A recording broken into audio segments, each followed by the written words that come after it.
never seen Dan depressed. I've never seen him less than optimistic and hopeful, and absolutely convinced it's all going to be all right on the night.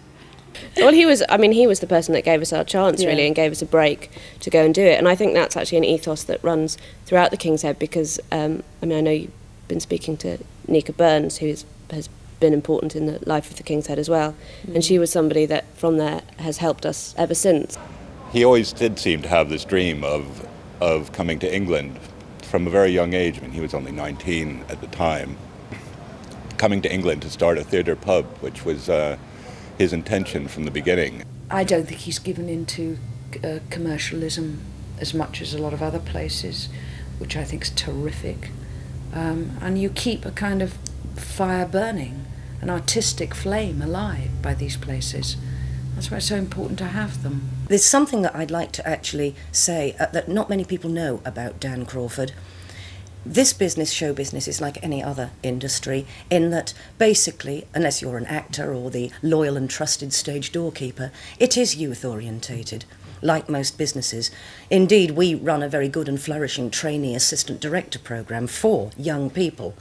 But what a lot of people, I think, don't know about the King's Head Theatre is that they employ people from the other end of the range, the oldies, the middle-aged, because Dan Crawford, and credit to him for this, realises that the skills acquired through experience and the experience gained through age are actually valuable tools. There are at least 5 or 6 people, shall we just politely say, well the wrong side of 40, who are working here, myself included. And I think it's a great tribute and a credit to Dan Crawford that he realises that people of this age can be useful, and rather than confine us to the scrap heap, he actually utilises and employs the talents of these people, and I think that's highly commendable, and I don't know that many people know that about the King's Head Theatre. Actors are not respected as they used to be, whereas Dan, I think, actually likes actors. I think a lot of directors don't like actors, let alone treat them properly. I know that, there are far more of them and far less work, but I think he actually respects them, and I think that's what the King's Head is about. I think he notices everything. I think, and he's aware of how far he has advanced in his production.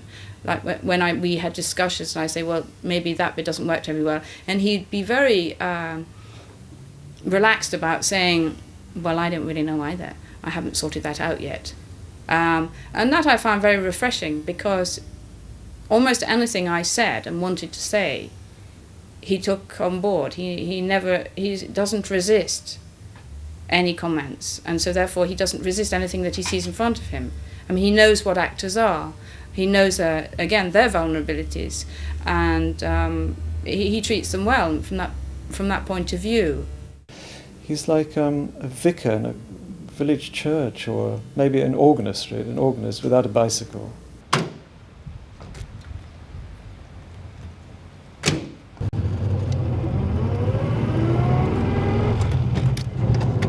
And off we go, driving along merrily. The car was made in Bradford, 1952. There are about 20,000 of them made, and there's maybe 1,000 left. Perhaps more if you investigated old barns everywhere. And they were a wonderful deluxe car of the day. It easily goes 70 miles an hour. I can sustain speeds at the motorway speeds without any trouble at all. Sometimes I even overtake. Sometimes someone will be going along and I'll say, this is far too slow. Whoosh! Off it goes. When they were made, the sales slogan was, watch them go by. And watch them they did. I got years ago, I was going down to the West Country for a holiday, and I had a Sunbeam Talbot at the time. And I was kind of sitting at a light, and whoosh, this thing passed me by like a streak. I said, my God, what's that? Strange looking car. Looks like a Batmobile. And it was a Javelin. I thought, oh, someday in the future, I must have one of those. And it was my dream to have a Javelin. In fact, I dreamt about Gerald Chaplins for years. And then I thought, well, the time has come for me to actually achieve this dream. And I bought this for £120 out of a barn in Barrow-in-Furness. And then I gave it to someone to do up, and they did it up over a long period of time, so therefore they didn't charge me much. It gave me a lot of trouble for a long time, and then now I put a new reconditioned engine in. And it goes fine. Absolutely fine. Take it anywhere.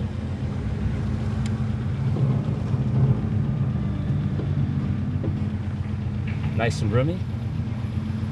Walnut dash panel. Leather seats.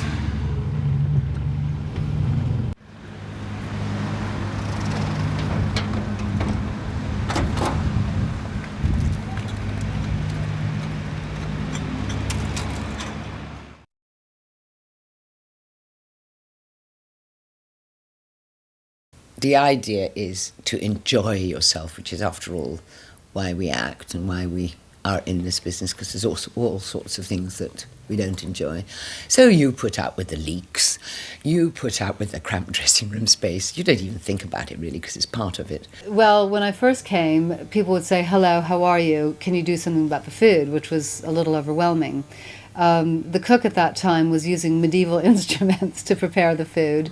I remember some very grey roast beef being cut on a 19th century machine, the strange machine where it kind of moved down to the end and was sliced, and there was a giant potato washer that made a gigantic racket, and after a very, very long time the potatoes would suddenly all spill out, washed and with most of their skins missing, and the food was absolutely dreadful.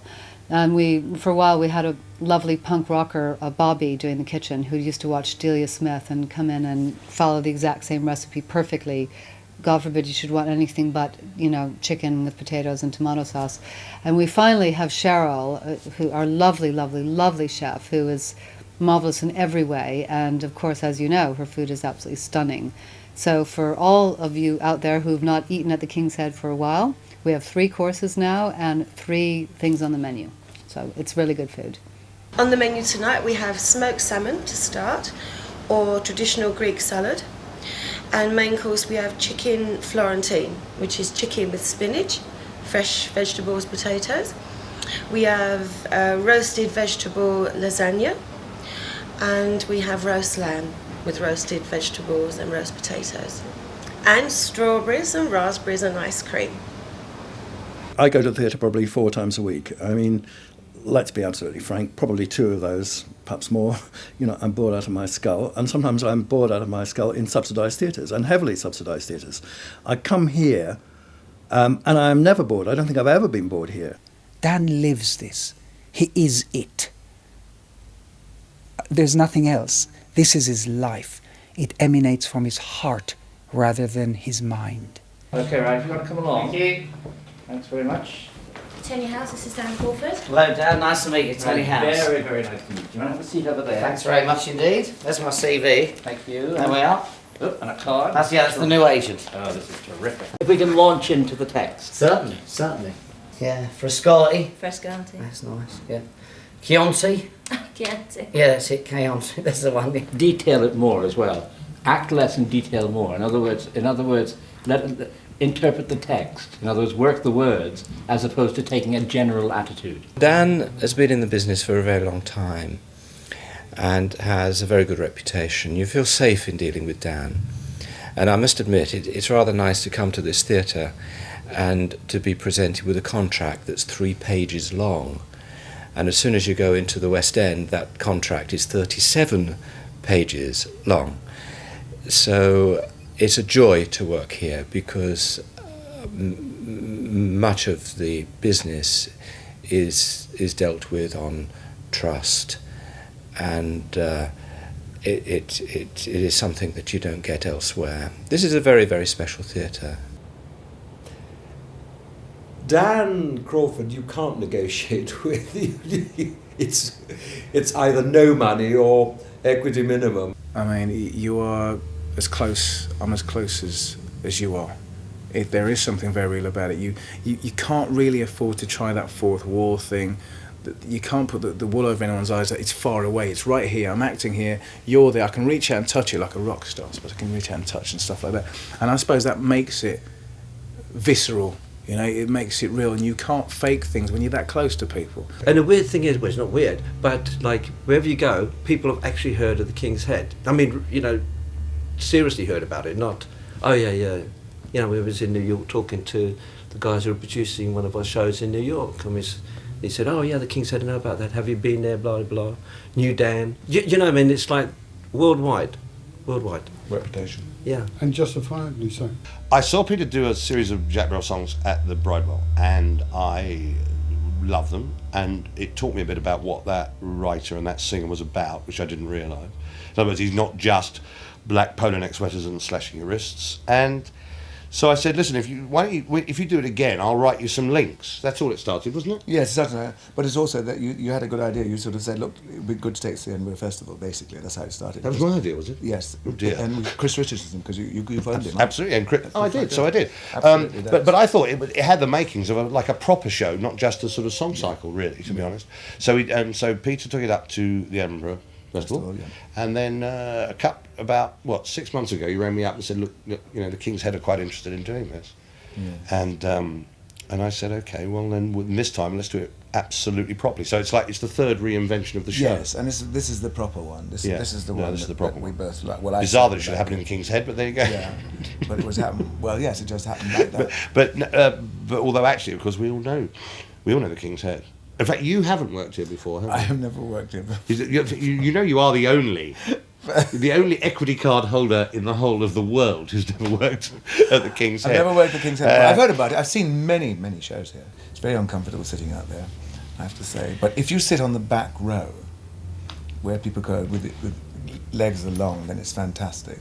And that's where I like sitting, and I always sit there, actually, strangely enough. I don't know where I would have started if I hadn't started here. I don't think that there was an alternative for me, and I doubt I would have stayed in London, and I doubt, in fact, I would have stayed in England, and I probably would have gone back to Australia and had a very nice, easy, comfortable life, and and not the years of, you know, of struggle and anguish and wishing I was doing better and all the rest of it, which I, you know, couldn't live without. So we all went into the front room, which was Dan's room, which was slightly like the Black Hole of Calcutta, with, you know, yellowing newspapers going across the room and cigarette burns from cigarettes that hadn't made the fireplace. And Dan put on Noel Coward, and I'd never heard anything so beautiful in all my life. And I just felt like I had entered a world, despite the kind of eccentricity and the, you know, the dust and the wood. To me, it was all just beautiful and so full of character and so full of value and meaning. I remember the first time stepping into the King's Head Theatre was the worst nightmare for me. It was horrible. I just come back from doing a West End show, and I thought King's Head Theatre, I thought it was like some sort of a fringe theatre, you know, and I was like that. And it's not as nice as it was today. It was really, really grungy. Really grungy. The Secret Love Life of Ophelia, which was a kind of a passionate exploration of love, using as a kind of model the relationship between Hamlet and Ophelia. Making our pain, our blessed songs we sing, to lullaby ourselves into a sleep. And that I really enjoyed it. We had great difficulty finding the right cast. For some reason English actors don't do passion too well. They either shout or you can't hear them. You did not step beyond the bounds of modesty. I was most flattered at your openness. But it still worked very well. People were very moved. Nobody came out with less than, you know, buckets of tears. Michael Fagan, the chap who sat on the Queen's bed and, you know, got himself into the Buckingham Palace, he's a slightly notorious character around here, was in and rustled his bag throughout and heckled me. So in a way I just think, well, only at the King's Head, you know, you get heckled by Michael Fagan in a carrier bag, you know. Yesterday the Chilean monsoon came early and the ceiling was dripping into the auditorium, and Dan himself says there's only one comfortable seat in the house.